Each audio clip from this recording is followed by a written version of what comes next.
안녕하세요. 이론보다는 실전을 중시하는 김 부장입니다. 지난번 영상에서 오피스텔 중요 포인트 및 주택임대사업자, 일반임대사업자 비교해 드렸고요.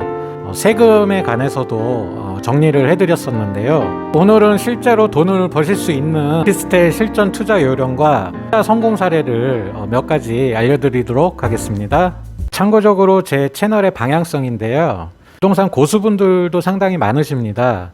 채널은 그러한 고수분들보다는 부동산 처음으로 접하시는 모든 분들에게 안정적이고 쉽게 실전에서 도움이 되어 드리도록 하는 게 제 바람입니다.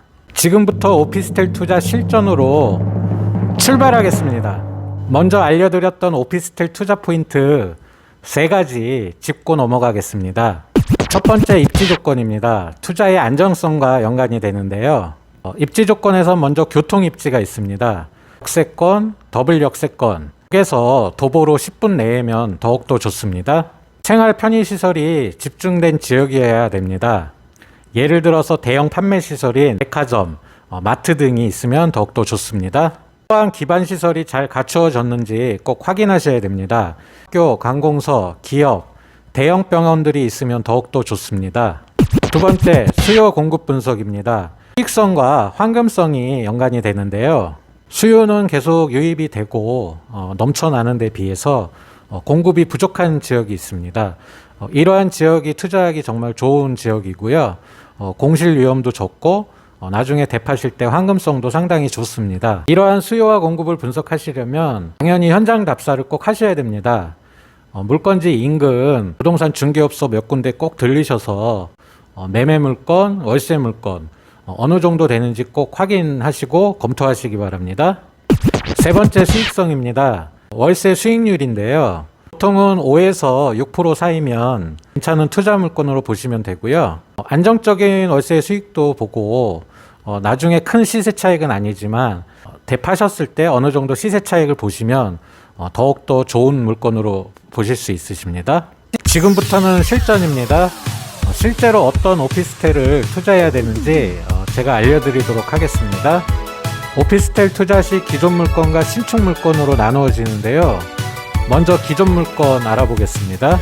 일단 제가 먼저 알려드렸던 입지 조건이 다 충족이 된 지역에서 월세 수익률은 5에서 한 6% 정도 사이로 나오면 되고요. 이러한 지역에서 매매 물건들이 있습니다. 이러한 물건들 중에 간혹 가다가 작게는 5%에서 10%가량 급매물로 싸게 나온 물건들이 있거든요. 이러한 급매물을 꼭 노리셔야 됩니다. 다음은 신축 물건 투자입니다. 이 경우에 정말 매우 중요한데요. 먼저 중심 상업지역 내 신축 오피스텔의 경우입니다.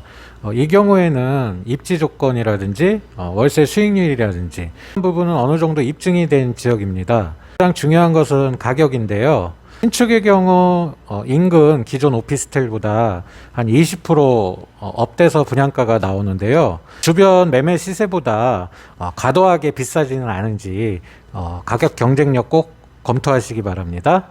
여기서 정말 중요한 돈 벌 수 있는 팁을 드리겠습니다. 간혹 주상복합 신축 오피스텔인데요. 상사 입장에서 중심 상업지역이다 보니까 상가 분양에 상당히 신경을 씁니다. 상가 분양가를 높이고 오피스텔 분양가는 주변 시세에 맞춰서 저렴하게 분양을 하는 경우가 있습니다. 이러한 경우 정말 A급 물건이거든요. 이러한 경우는 꼭 투자를 꼭 하셔야 됩니다. 이번에는 막 형성되는 신도시 신축의 경우입니다. 오피스텔 공급 물량 대비 주변 수요 기반 시설이 어느 정도 갖추어져 있는지 꼭 확인하셔야 됩니다. 주변에 기반 시설은 하나도 갖추어져 있지 않은데 상업지역 내에서 오피스텔만 몇천 세대씩 지어지는 경우가 있습니다. 이러한 지역이 은근히 많습니다. 이러한 지역에 오피스텔 투자하셨다가는 실제로 은행 이자만 물고 정말로 애를 먹는 경우를 많이 봤거든요. 주의하셔서 투자하셔야 됩니다. 반대로 같은 신도시라도 개발 계획에 맞춰서 제 시기에 기반 시설이 들어와 있거나 들어오거나 이러한 지역 내 오피스텔들은 수량을 조절을 하면서 신축 오피스텔이 올라갑니다.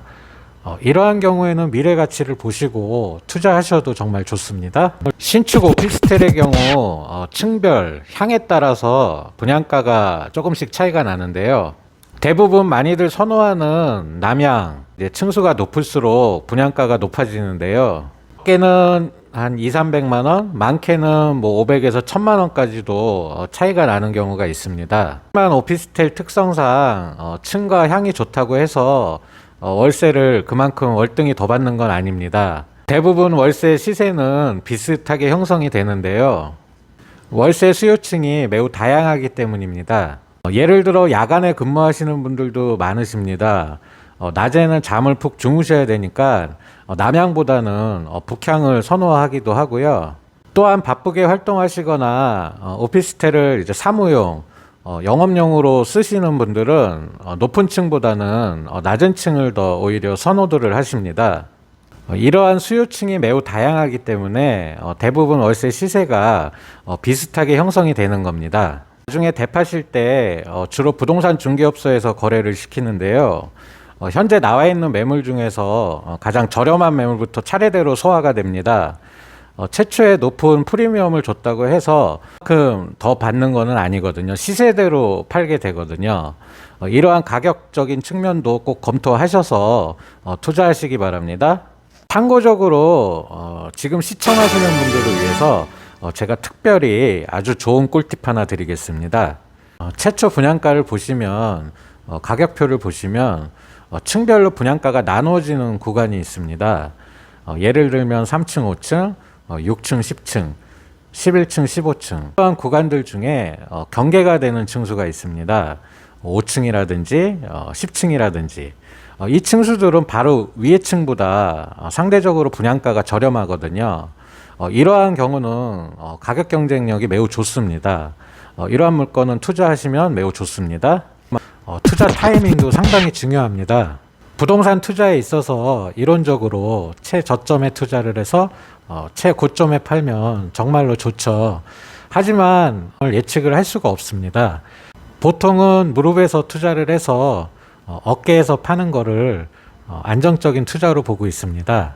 실전에서 언제인지 정말 중요한데요. 제가 실무적으로 실전에서 봐왔던 두 가지 타이밍을 말씀드리겠습니다.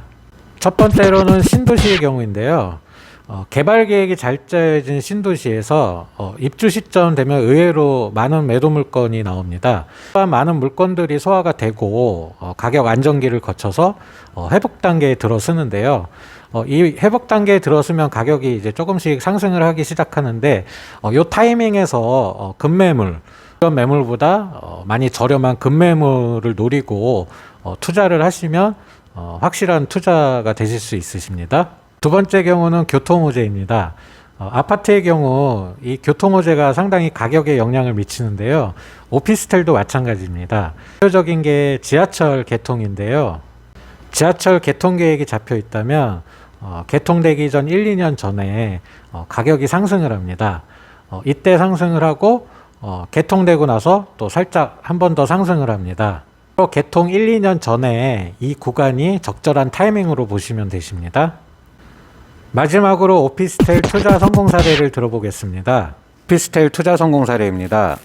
제 두 친구의 경우인데요. 저 오피스텔 구매도 해주고 나중에 제가 매도도 다 해주었습니다. 보시겠습니다.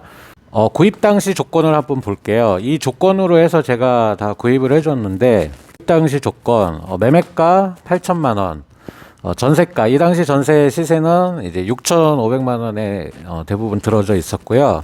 월세 시세는 1000에 이제 45만 원, 뭐 500에 50. 시세는 이렇게 정해져 있었습니다.